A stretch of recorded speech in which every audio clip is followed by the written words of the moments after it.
Hello, my name is Jimmy and welcome to the 2022 Honda Civic hatchback. And this, instead of a parental, it has a 1, 2, 3, 4, 5, 6R, which is a little different because it is a manual transmission.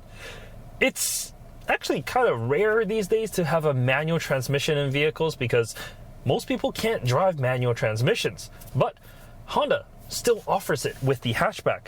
They did take it away from the sedan, at least a regular sedan. You can still get a manual with the SI and the upcoming Acura Integra, which, let's be honest, is a Honda Civic, just a little bit more dressed up. But let's talk about this car as we go for a drive here, because, well, this is actually a whole lot of fun in a relatively small package. Honda's always done great things with their cars. For the 11th gen Civic, well, it's a lot more grown up than before, and you see this with the overall styling. Some may like it, some may not. I mean, the 10th generation Honda Civic, I think it looked good. There was nothing wrong with it in my eyes, but yeah, it certainly was aiming for, well, someone that was maybe a little bit younger. This, it has grown up. It just looks a little bit more adult-like, let's be honest. The front end is actually decently aggressive. It's nowhere near as aggressive as the previous 10th generation, but I think that's fine. The front end is, well, exactly the same as the sedan, minus the grille. That's the same as the SI, but, well, there's no real differences here. There isn't like any more scoops or swoops or anything like that. I think, like I said, it's more mature. On the side, it's good looking here as well. I like the wheels that's on it. And the kink on the side here at the rear window, it's a cool little trait. And in the back end, of course, it's just fully hatchback. A very rounded out rear end. If we open up the lift gate, there's no automated system here. You find 24.5 cubic feet of space. And that's honestly plenty. It's about 10 more than the sedan itself. The tonneau cover, you can easily move to the side and bring it out of the way, and you can even fold the rear seats down 60-40 to expand that space. There's plenty of space within this cabin, and it makes this actually, well, a perfect vehicle for like moving, really. Like, there's just so much space in here. In terms of the rear seats, well, they're exactly the same as the sedan in terms of height, leg, as well as knee room. So really, it's the exact same. There's really no difference here. There's no compromise, and that's certainly a good thing. It just means that, you know, if you're able to fit in a sedan, you're able to fit in here. And as you can see, I'm perfectly comfortable at 5'11", no real complaints whatsoever. If you're fitting child seats, I do have a Collect Link installed on the driver's side and a Collect Fünf, a rear-facing child seat on the passenger side. And like I said, there's really no issues in here, and there's still plenty of room for the passenger in front. Speaking of in front, these front seats are actually pretty well bucketed. They're pretty comfortable, and I like the synthetic leather.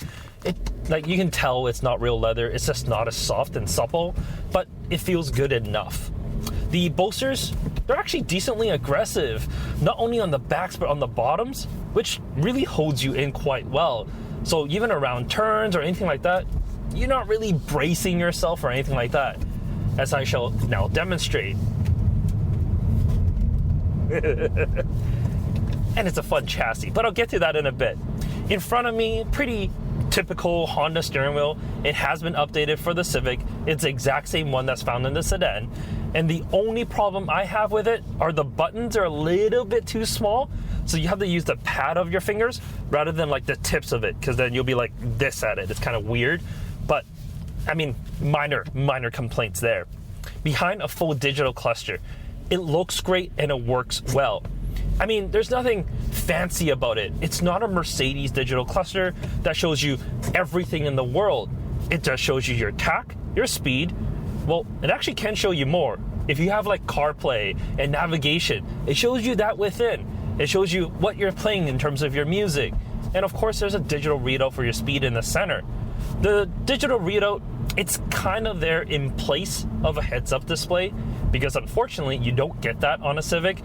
You do get it on the Integra, the top trim Integra, you get a heads-up display. But this, well, you just have to look down a little bit further.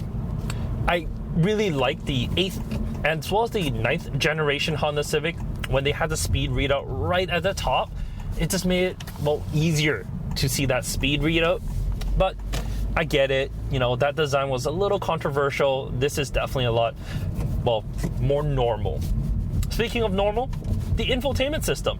It's a 9-inch unit, it works well, there's wireless CarPlay. I mean, there's no complaints with it. It just works, and that's a good system. It's only when you start having problems with the system is when you get complaints. But this, no problems with it. I like the dedicated volume knob as well. It just makes sense. And same thing with all the climate control down beneath. That all works really well. One thing that is missing in here comparing to like the Integra as well as the Civic Si is you don't get a little adjustment wheel for your modes. So there's no drive modes. It's just normal, or you can press a button for Econ, and that just dulls everything down a little bit, but there's no sport mode. I guess there really isn't a need for it, but I could have, had a little bit more sharper throttle response or a little bit heavier in steering with it, something that I do kind of miss. Under the hood, there's a 1.5 liter 4-cylinder turbocharged engine. It makes 180 horsepower and 177 pound-feet of torque. Honestly, it's sufficient for this chassis. You don't really need a lot more than that. Some may say, oh, that's not enough power. Well, I mean, if it really isn't, just call up Honda. They can hook you up. Because on the 10th gen, which is basically the same engine as this, they were able to make quite a bit of power from this little power plant. So yeah, if you want more power, it's available for you in the aftermarket world. And the same engine with a different tune makes 200 horsepower in the SI as well as the Integra. So yeah, it's definitely capable of making more if you need it. But what I will say though is, with this hatchback, there's no limited slip diff. Is it okay? I think so. It does light up the inner tire on a lower gear, so like first and second, if you have traction control off in wetter conditions, like basically every day here in Vancouver. But it's not that big of a deal. You leave traction control on like you normally would, like a sane person. Maybe not. Maybe you want to have fun. Anyways, it's not that bad, even if you have traction control turned off. It's a very pleasant driving experience. And that pleasantness is due to a few things. The steering feel. The steering feel is amazing. It's sharp. It's connected. It's not as heavy as some may want, but I think that's fine. I don't think a heavier steering feel makes for a better feel overall. I think this is just a good compromise. Along with that, you got the shifter. The shifter just falls nicely into hand. It's perfect. It's sleek. It just reminds me of the TSX when that was brand new. The 6-speed in that. It just felt good. Similar to the RSX as well. The only thing I would say is, depending on your height, you may have an issue with your elbow hitting just the back of this armrest here. This armrest is cut out just enough, but depending on how you sit and whatnot, you may hit it with your elbow, but I've been fine with it. I'm more noticeable with my elbow placement, so I may just have it rested a little bit higher so I don't come into that issue. And the other thing, the clutch is relatively light, and for some that may be a problem. For others, it's a blessing because it just means in traffic, it's easier to drive. Honestly, I don't think that's that big of a problem, but it is something to note because I know some people out there want that heavier clutch feel, and this doesn't provide that. In terms of the ride itself, it's actually quite pleasant.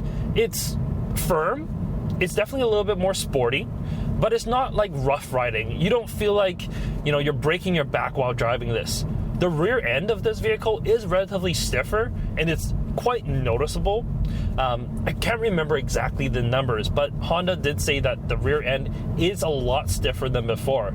It actually helps with, just the driving manner of the vehicle.